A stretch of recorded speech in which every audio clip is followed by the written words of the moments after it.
Realistas, tudo bem? Bora falar aqui do medo que o codependente emocional tem?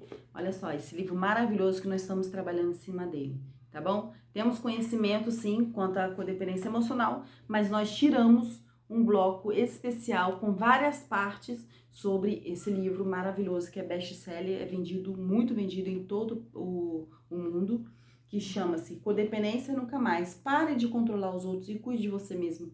Então, bora olhar para si mesmo? Vamos falar aqui do medo que o codependente tem, tá bom? Tem uma frase muito forte nesse livro sobre medo de solidão que fala assim, que a autora escreveu lá. Não o aguento. Isso é uma pessoa entrevistada por ela. Não o aguento mais, nem a seus abusos. Mas diga-me, por favor, diga-me, acha que sou capaz de cuidar de mim mesma? Então, é uma pessoa que não aguenta o abuso de outra parte. Mas como ela é codependente emocional, ela está se perguntando, né? Diga-me, será que sou capaz de cuidar de mim mesma? A pessoa passa por tantos abusos e vai aceitando que a pessoa chega a um nível, né, de enterrar sua autoestima e chega até mesmo a pensar que é incapaz de cuidar de si mesma. Então, veja que ali é como se diz uma grande perturbação, uma grande confusão. Porque se esse codependente emocional ele tem a capacidade de cuidar do outro em demasia, por que não cuidar de si, né? Mas vamos aqui falar dessa dinâmica, desse medo desse codependente emocional, né? Que passa por abusos e se faz a pergunta, será que eu consigo cuidar de mim? E ter esse medo de não se cuidar? Porque é uma pessoa tão invalidada, tão esvaziada de si, menosprezada, humilhada desde cedo, que está muito obrigado a olhar para o outro, né? A ver a magia no outro, fomentar o outro e se desprezar, né? Então veja que a pessoa começa a se achar indigna de se cuidar, de cuidar de si mesmo. Então, essa solidão, esse medo da solidão do codependente emocional, fala demasiadamente no sentido de cuidar do outro, mas não se ver, perder-se de si mesmo. Não ter a capacidade de achar que não tem capacidade de cuidar de si mesmo, embora ela esteja acompanhada. Estar acompanhada, sempre. Porque o codependente emocional, se a gente for analisar, é uma pessoa que sempre cuida das pessoas, sempre está pronta a ajudar, a amar. Então veja, essa pessoa vai estar sozinha, então entenda, o medo aqui é trabalhado dentro desse livro, do codependente emocional. Então veja que ela vai estar sempre acompanhada porque ela sempre vai dar para as pessoas aquilo que elas querem e esperam. Porque essa é a dinâmica que o codependente emocional faz. Ele dá em demasia, ele liga demais para as pessoas em demasia. Então veja, ele vai ficar sozinho? Nunca que ele vai ficar sozinho. Mas no fundo ele se sente sozinho, porque demasiadamente ele olha para o outro e se pergunta: não aguento mais seus abusos, falando da pessoa que abusa ela, né? Mas diga-me, por favor, acha que sou capaz de cuidar de mim mesma? Então, é uma pergunta muito complexa, né? Embora não esteja sozinha, porque ela está sempre compartilhando e sempre cuidando das pessoas, né? E as pessoas montando em cima do codependente emocional, mas ela vai se sentir sozinha porque ela vai se achar impotente para cuidar dela mesma. Então, as palavras das pessoas variam, né, do codependente emocional, mas o sentido é o mesmo. Veja essa segunda relação aqui, esse segundo exemplo, ó. Não estou feliz vivendo com essa pessoa, mas não creio que possa viver sem ela. Olha quanta confusão. Não está feliz com a pessoa, mas acredito que não possa viver sem ela. Não consigo, por algumas razões, encontrar forças para enfrentar e lidar com todo o ser humano deve enfrentar ou continuar a fugir à solidão. Ou seja, a pessoa prefere servir para não se sentir sozinho. Mas, na verdade, qual é o sentido? Estar sozinho. Embora não esteja sozinho fisicamente, mas está sozinho. Então, solidão aqui no sentido de ser total ou parcialmente responsável por tomar conta de si mesmo. Então, veja que o sentido é o mesmo em qual sentido? Embora alguns codependentes emocionais se sintam fortes, poderosos, há outros que se sintam frágeis e desamparados. Mas a maioria está assustada, carente, vulnerável, como crianças vulneráveis. Porque, no fundo, tanto o forte e o corajoso quanto o frágil, né, e o desamparado ambos ali, nessa dinâmica, se sentindo forte ou carente, que seja, ele tá fazendo para as pessoas. Mas há um dilema muito grande dentro desse codependente emocional, porque ele se sente sozinho no sentido de total ou parcialmente o medo de fazer por si mesmo.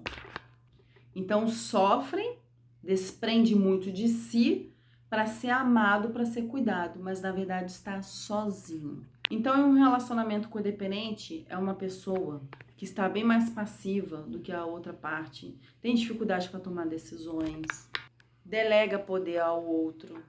E quando o outro vai embora, é como se o outro estivesse levando o enredo de um filme.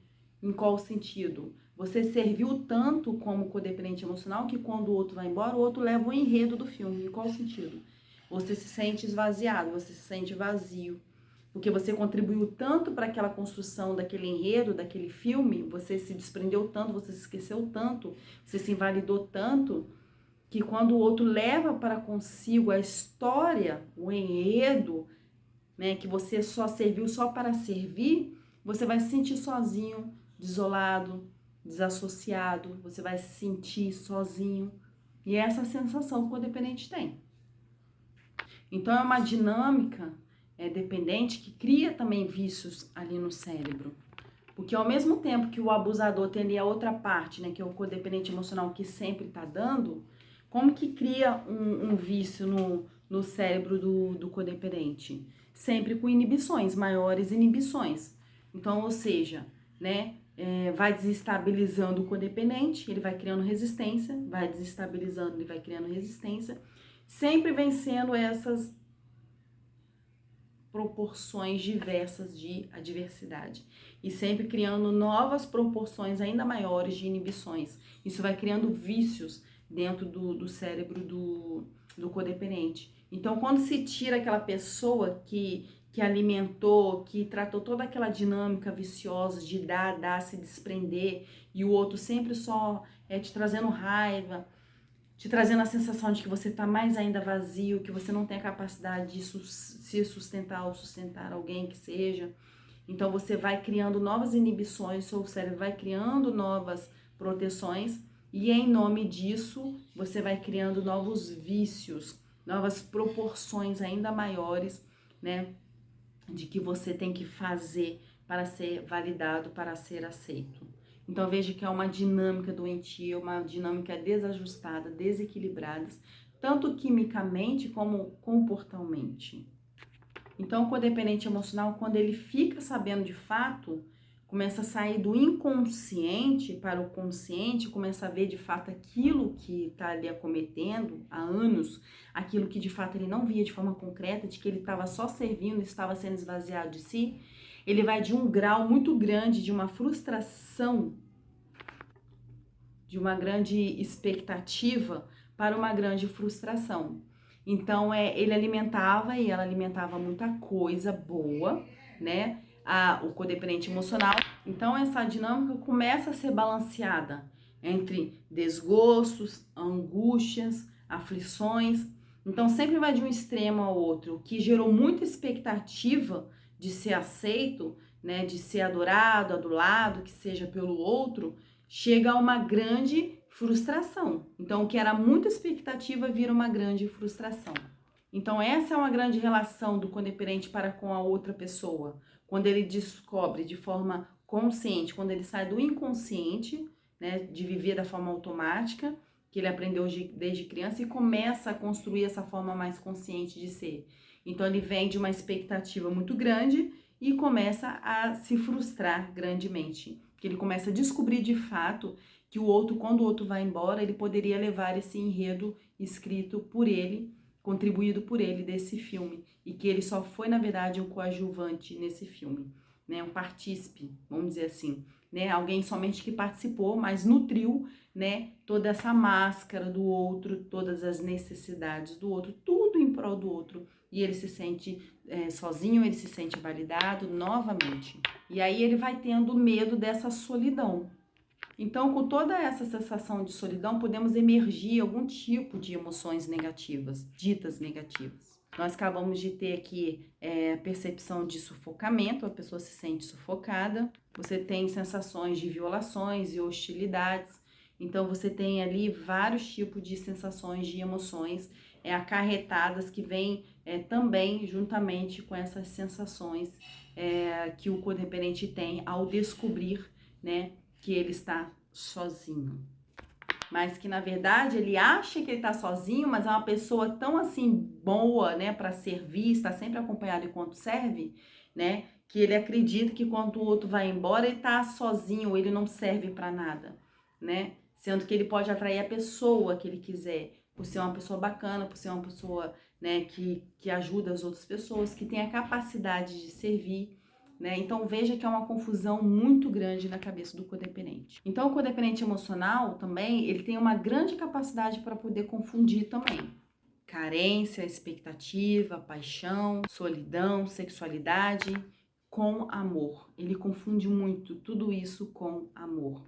Então, como o codependente emocional ele tem um baixo senso de identidade, então o outro joga muito com esse codependente emocional, né? Porque enquanto ele não se percebe como uma pessoa com potenciais, como uma pessoa que tem capacidade de juntar pessoas, estar perto de pessoas, acolher pessoas, servir pessoas, que também possa servir também de características boas, né, do codependente emocional, uma vez canalizada para o lado certo, ele não acreditando nisso, ele tem ali um senso de identidade vazia, né, inexistente. Então, sua autoestima fica lá embaixo. Então, possuindo ali um baixo senso de identidade, que nós chamamos.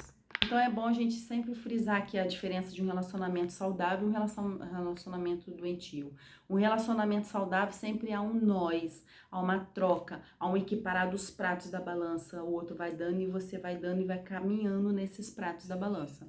Já um relacionamento abusivo, tóxico, que sempre é um codependente, é um outro que abusa, ele não consegue diferenciar o que é eu do nós, né? No sentido de que ele coloca tudo no bojo, porque o relacionamento saudável tem uma tríade, vamos dizer assim, né? Ele tem um bom relacionamento com ele mesmo, né? Com o outro e o nós dois, a vida dos nós dois. E o relacionamento abusivo, ele não consegue fazer essa separação do eu para o nós. Ele sempre coloca tudo no mesmo bojo. Ele quer acolher demais, amar demais, se desfazer demais, se romper demais. Então, ele perde ali o senso de identidade. E perdendo todo esse senso de identidade, o codependente emocional, no final das contas, ele vai se sentir, sim, esvaziado e sozinho. Mas, na verdade, gente, ele nunca está sozinho.